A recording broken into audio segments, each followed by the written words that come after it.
morning, ladies. Good morning, the National President, Madam Angela Ajala, the Ambassador, Mariam Katagun. And please permit me to, as we say, rest on all existing protocols, please. Thank you very much. It's indeed my pleasure and joy to be sharing some of my thoughts and experiences on technology, on collaboration and resilience with you this morning. My personal belief is that all of them are guided by our mindset, our ability, our capacity and competence, along with our character, as we embrace life on a daily basis.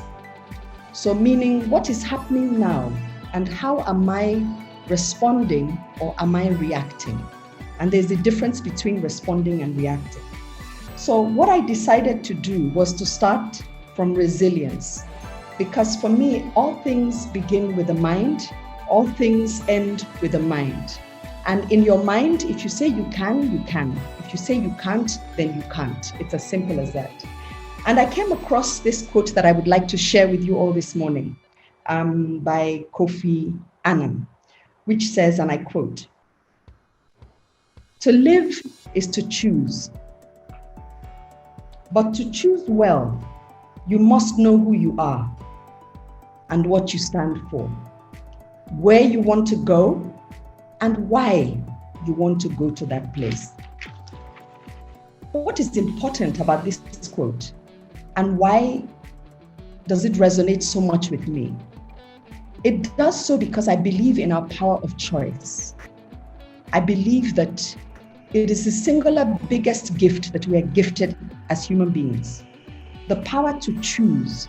And in between our response or our reaction is a moment where we have the ability to choose and decide what it is that we're going to do. So I will begin with resilience, because to build resilience and strong mental muscles, which I believe Nigeria by default actually teaches you how to do those things, because life has become so stressful in Nigeria that we have to build our mental muscles and we have to build resilience. We must be able to rise to the circumstances, regardless of what is happening to us. So we must know who we are and why we have chosen the journey we have chosen. As women, dynamic as we are, enterprising, frugal, beautiful, the list is endless. Supportive, cheerleaders, sisters, friends, mothers, wives, entrepreneurs, career women, we are great role jugglers. And this can sometimes take its toll on our mental health. We must boldly question ourselves as we try to define, to refine, and redefine for ourselves the kind of lives that we choose to live and the kind of commitments we choose to give to the different areas of our lives. So we must ask ourselves, and we must be honest with ourselves. What are my strengths? What support systems do I have in place? Who are my cheerleaders? What is the internal dialogue that is going on in my head? Meaning, what am I saying to myself and about myself? How do I begin to grow myself, to commit to growing who I am, to making myself better, to be able to cope? How do I take care of my mental state, my mental wellness, by exercising, by eating right, by caring for myself, by taking care and taking time out for myself? And as women, we're raised to give, to constantly give to others, and to neglect self-care. In fact, I make bold as to say that we are taught to feel that when we take care of ourselves, we're being selfish, self-centered, and self-absorbed. But no, we are not. We can only give what we have. And to be able to give the fullest of ourselves and to achieve purpose and to achieve and self-actualize our own dreams and our own desires, we must take care of ourselves, and we must practice what I call self-care. This for me is very important. With COVID-19, life has become a little bit more stressful. Why? Because the amount of change that has hit us all in the face, all at the same time, in all the different areas of our lives, is phenomenal. Which means your mental wellness is the most important thing at this point in time, because it is he who has a sound mind and sound health that can go out into the world to achieve and to conquer. And so I want to share 5 principles with you that I practice daily.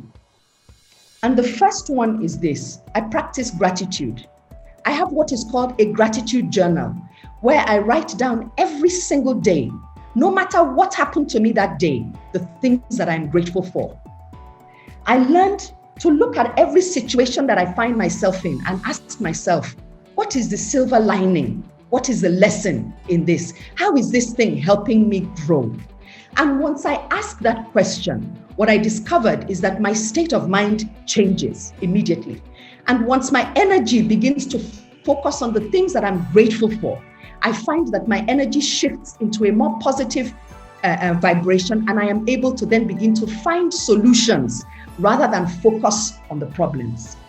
The second thing I do is I have compassion. I practice compassion, first with myself. So I forgive myself for my mistakes.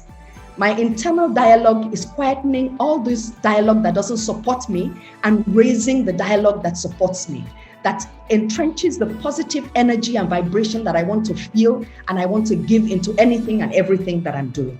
So I show concern about those that are around me. I care for those that are around me, regardless of how I am feeling or what is going on with me at any present time. Acceptance. I am open to everything, but I am not attached to anything. So therefore, my mind is open to new ideas. It is open to embracing things that are different. So when I see change and when I see difference, I stop and I look at it and I say, okay, so how does this advance my position? How does this improve where I am? How does this grow me? Rather than letting fear set in and then I become afraid. And I live by the principle that the tree that cannot bend to the wind will break. And I think Madam President spoke to it when she said we should be agile. We must be agile in mind and body. So I exercise, I meditate, I do yoga practice, I stretch my body, because every resistance I feel in my body can get transferred into my life. So I must practice resilience, I must practice being calm, I must practice meditating, so I calm myself, I calm my nerves, so that when I make a decision, I am consciously making an intentional decision that I am aware of its consequences and how it will impact me. So I am living in the present moment, and I'm doing it on a daily basis. Now, the next thing is forgiveness. Is meaning. Nothing has meaning except the meaning that I give to it. So, am I a victim of circumstance, or am I a creator of my own experiences? I choose to be a creator of my own experiences and not a victim of circumstance. And so the meaning that I give to things, the perception that I bring to the events and the experiences that I'm having must have a positive narration going on in my head, where it is guiding me, it is protecting me, it is supporting me, rather than tearing me apart, thinking maybe somebody means this or somebody means that. Just ask a question if you are not sure of what somebody means, so that you don't give meaning to something that then makes you go down a lane that you don't really want to go on. Yeah? The next thing is this, forgiveness. Now, I ask myself,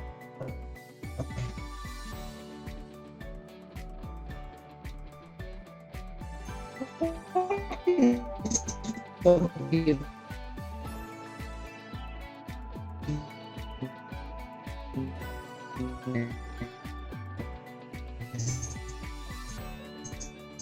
And really, if you don't feel a human being has a gift and has greatness in them, I believe also that we cannot divorce our spirituality from our life's journey, because we are spirit beings having a human experience. And so we must be able to go inside of ourselves to find that need to forgive somebody else so that we free ourselves to be able to live and release the greatness that is locked in ourselves. They often say that your greatness needs to be released for the greatness of the next person to be unleashed. So we must release our own greatness so that somebody else unleashes their own greatness. And that's the way the circle of life is played out. That's the way we impact. That's the way we bring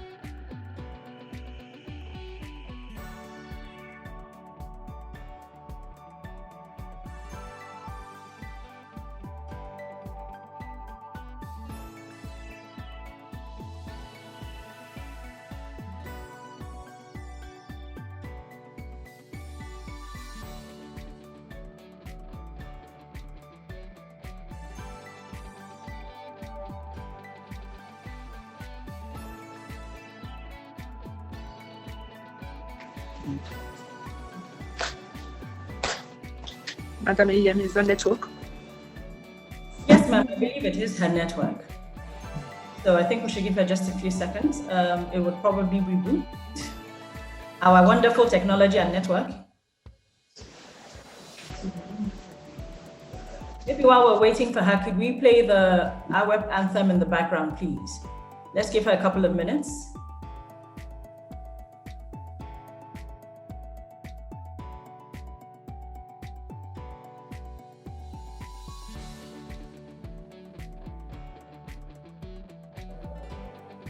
Let's welcome those that have just joined us. This is the Awep Annual Conference 2020. Awep stands for African Women's Entrepreneurship Program. We're celebrating Awep Africa at 10 and Awep Nigeria at 7. I've heard Madam President say 7. We have 8 on the banner. So I guess we added plus 1. 8. Okay, ma'am. 8, no, 8, 2012 to that. Yeah. 2012 to date. It's 8 years. Ooh, we don't have an Awep anthem. We don't. We do. We played it earlier on, sir. We have. Okay, do we have background music? Because we can't. I don't like talking dust because I'm talking. But okay, let me talk while we're trying to get her back. Let me note the things that she had said that I took down. She had said we should build our mental muscles. And I found that quite fascinating. She also said that we should know who we are and why we're doing what we're doing. And she also said what was very important to her was self-care. And a lot of women in business, a lot of women in general, we wear so many hats that at the end of the day, we push ourselves to the background and we forget that we're not a well-oiled machine, in that we're not a robot, we're human beings. And as they say in Yoruba, ara fesimi, which means in English that the body needs rest. So we hardly ever remember to take care of ourselves, and it's not being selfish. If you do not take care of yourself, you cannot take care of the ones that you love. She had started giving us the 5 steps that she practices that have helped her and kept her up. And the first one was the gratitude journal, that she's always looking for the silver lining behind every cloud. And I actually appreciate this because I read a book, The Ultimate Journey, about a month ago. And I started keeping a gratitude journal. And it's amazing how you can come up with at least 10 things, no matter how bad your day is, that you are grateful for. Welcome back, Mrs. Ogunlesi. Thank you so much. And I caught the end of what you're saying. I love it. Thank you so much. Thank you so much. So the last thing we were talking about was forgiveness, learning to forgive and learning to let go. One of the lessons I wanted to share from Nothing Has Meaning, from number 4, which is meaning. Nothing has meaning except the meaning that we give to it, is that during the NSAS uprising in Lagos, we lost 3 of our stores. One was completely burnt. The other one was...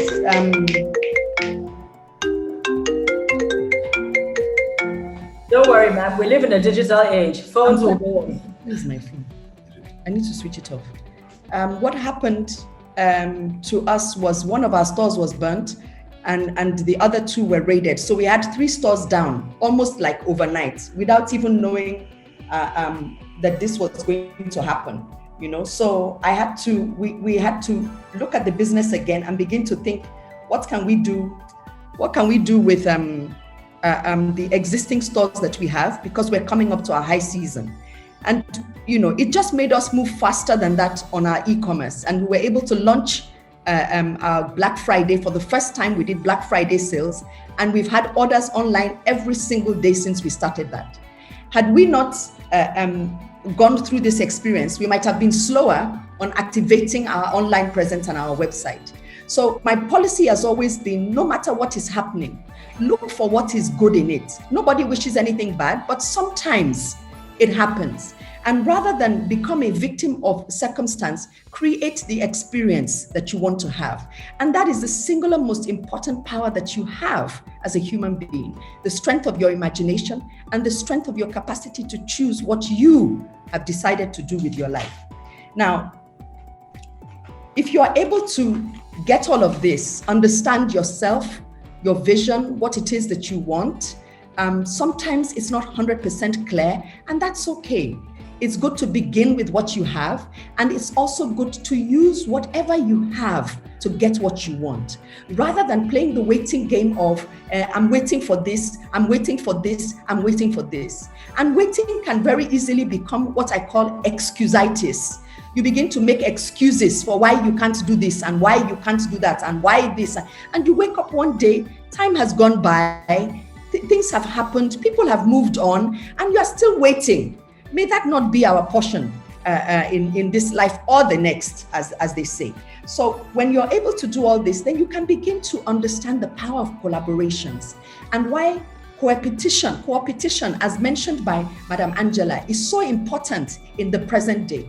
Because the companies are getting bigger or they're getting smaller. So how do smaller companies all come together to build critical mass to be able to achieve their goals? So it means that you have to learn to communicate. For us at Ruff N Tumble, we call it the 4 C's. It begins with communication, cooperation, collaboration, and coordination. Our fourth C is coordination.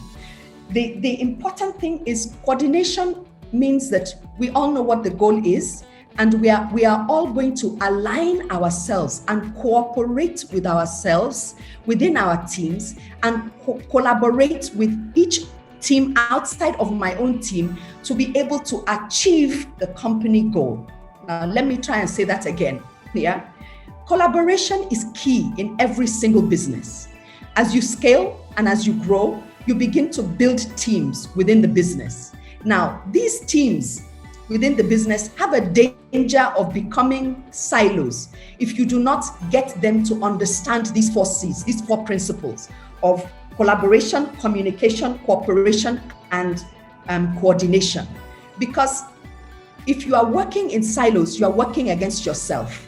If you are cooperating as a team, collaborating as a team, communicating as a team, and you are collaborating together, what you will find is that the goal becomes small because everybody's energy and everybody's focus is on a bigger picture than themselves. So the big picture begins to drive everybody and everybody becomes aligned. And one of the key factors of success is what I call congruence. Congruence in terms of alignment, where your vision, your goals, and the people are all aligned. Meaning there's clarity in your vision, there's clarity in the goals, and the people are aligned to know what to do to achieve those goals. This is key, and this is driven by leadership. And I believe a lot of the women on this platform are leaders. They're leading their own businesses. And I want to speak to leadership here this morning. If you don't know who you are, you cannot lead anybody. If you don't lead yourself, you cannot lead anybody. Whatever you do as the leader of the business is going to reflect the culture of that business. The saying that the fish rots from the head is so true. You are the chief driver of everything, good and bad. So you literally are sitting in a glass bowl, and it means that your character, your integrity, the values that drive you as a person are fundamental to your success at this point, because it cannot be do as I say, it must be do as I do. So you must model the behaviors that you want to see within your business. And you cannot do that if you are not in a mental state of of awareness, where you are intentional about the way you have chosen to live your life, where you are an outcomes thinking person, you are a systems thinking person, where you are thinking about the whole as opposed to yourself. These things are so important because we are a reflection of our businesses, whether we like it or not. Whatever you see in a business is a reflection of leadership. Whatever you see in a country is reflection of leadership. Whatever you see amongst a group of people is reflection of leadership. And so leadership is very important in the life and success of any business. A disciplined leadership will reflect a disciplined business. A productive business leadership will reflect a productive business. So you embody and model the values that become exponent in any business that you lead. And these things are not things that we develop overnight. They're things that we develop over time.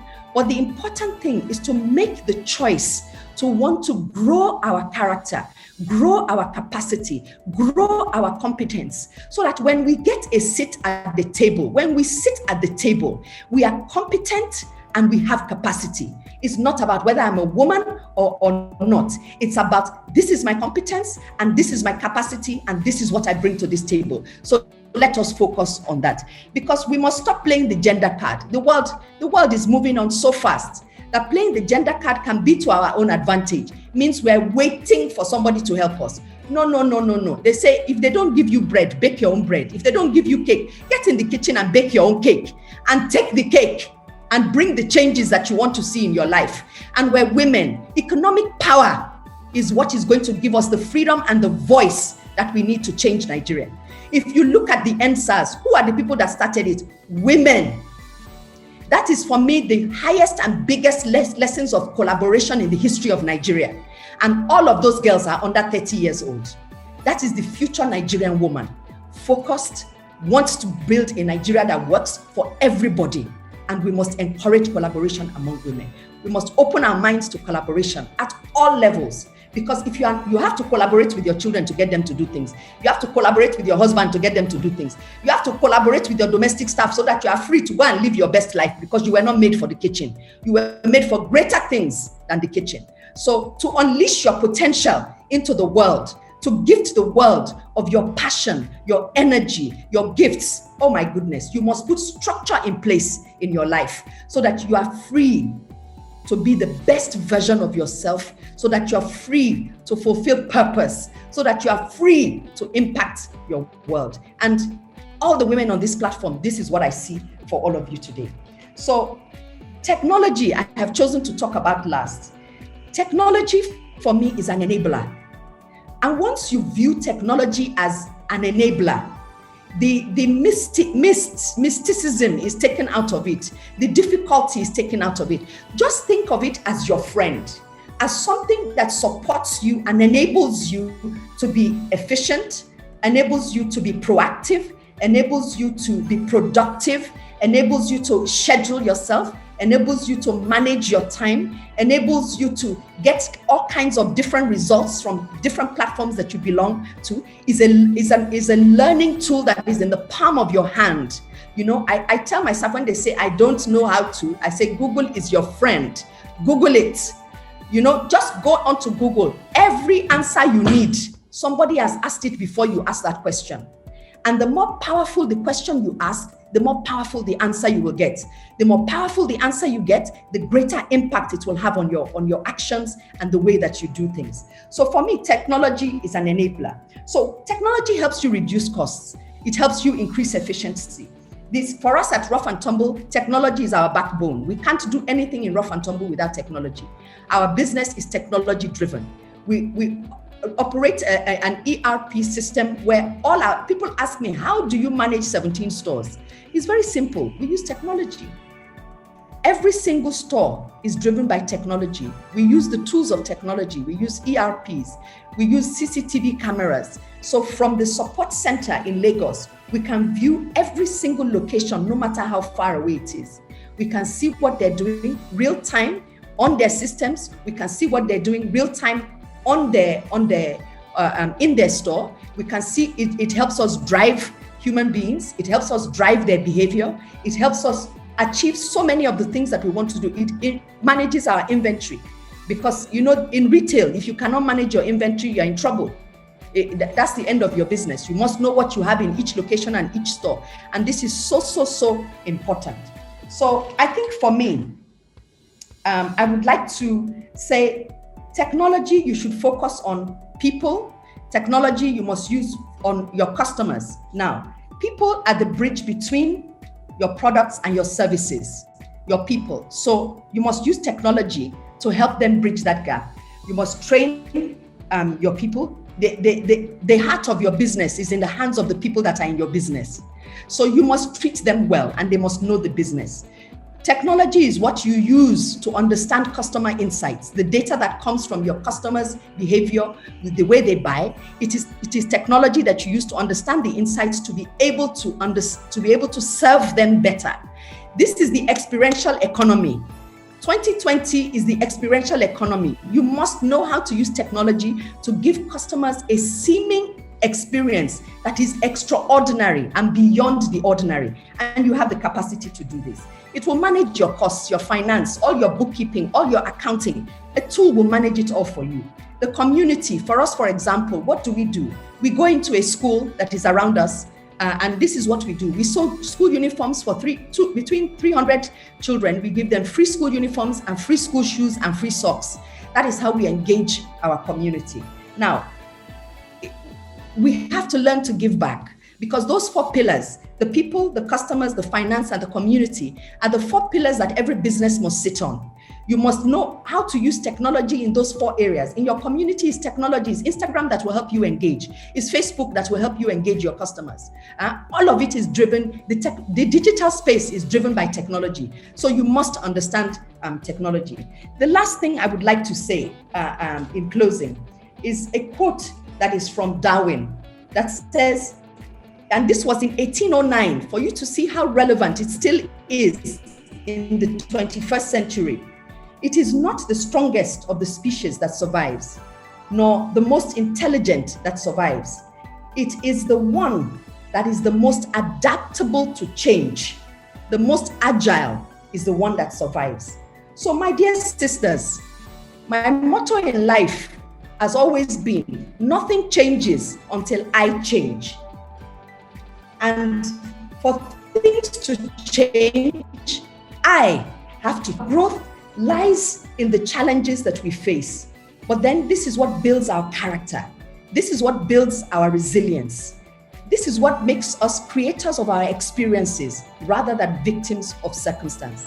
I invite you in this conference to take the learnings from this conference and apply them. Don't just be present in class. Apply the knowledge, apply the insights. Begin to take your life and create the experiences that you want for yourself. Why? Simply because you are worth it. You're beautiful, you're God's greatest creation, and you deserve success and happiness. And I wish you all the success and happiness in this conference and in the rest of your life. Thank you very much. Thank you for having me. It's been a pleasure to share part of my experiences. I hope that I have been able to help in some little way to help people understand the importance of resilience, technology, and embracing collaboration. Thank you so much.